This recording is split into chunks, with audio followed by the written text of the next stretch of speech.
우선 그때는 1년에 거의 60만 정도가 인후 현상이 있었고요. 1년에 대구 인구가 서울로 유입된다고 그랬으니까 엄청난 인구가 몰려왔는데, 수도권이 빈민들에게 관심을 가지고 그들에게 찾아갔을 때 그들 사는 삶의 모습은 세상에 지금도 그렇게 사는 사람이 있을까 싶을 정도로 우선 환경의 열악성, 아주 비위생적이고 그냥 오직 먹는 것, 그리고 그 안에서 난 자녀들을 기르는 일에 웬통 온 정성을 쏟아붓는 그 사람들의 모습이 참 안타까웠어요.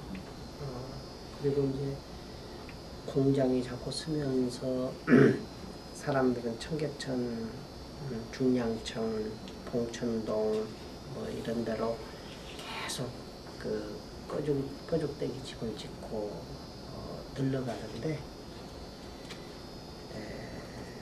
그 사람들은 무슨 먹고 사는 문제도 안 됐고, 그래서 수도권이 아동들을 조사를 해서 학비 지원을 받는 그런 프로그램에서 이제 아동 조사를 하면서 집집마다 들어가 봤는데,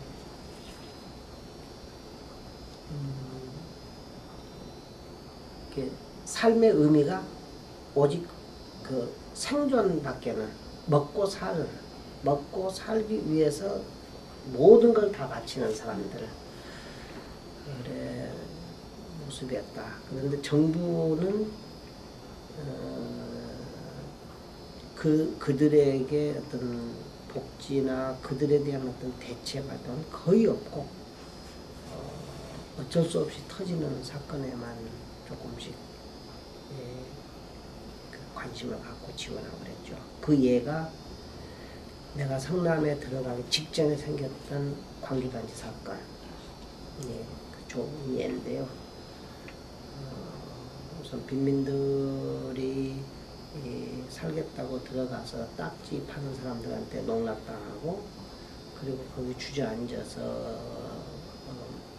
사는데 이제 정부 대책은 없고, 그러니까 거기서 폭발해가지고 이제 한거가 되니까 그때서 도로 놔주고 차량 지원해서 출퇴근할 수 있는 길을 열어주는, 그래서 어떤 생존에 대한 대책도 없는, 그러니까 신문에는 계속 당시에 그 유력한 정치 지도자였던 차지철 같은 사람은 일일 생활권을 주겠다 하고 얘기를 했는데, 그리고 수도권에서 유성도시를 만들어서 일일 생활권을 만들어 주겠다고 계속 선전을 하고 그걸로 정치적으로 진출하고, 그런데 그들에 대한 대책은 없고 겨우 추루사업이라고 하는 걸 실시해서 지원하는 게 3일간 일하면은 더 이상 못하는.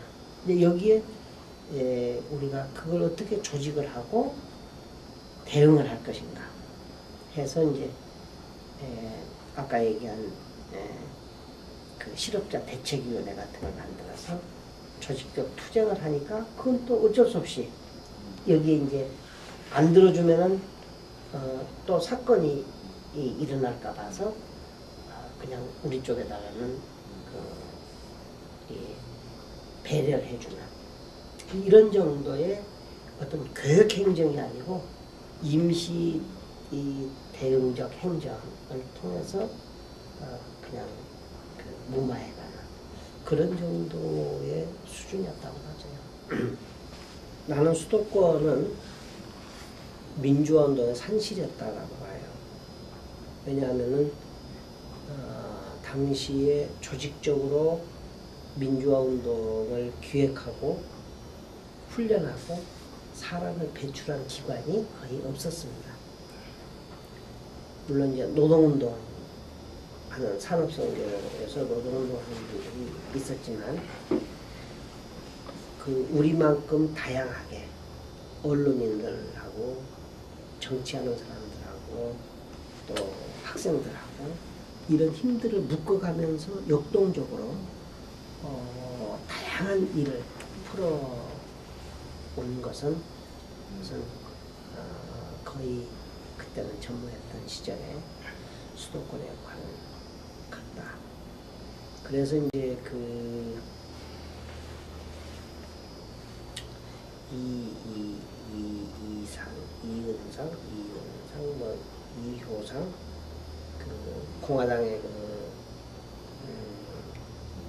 사무총장이었던 사람인데 그 사람이 그 종교인들의 사회참여에 대해서 막 비판하고, 그 다음에 이제 홍지영이 이건 완전히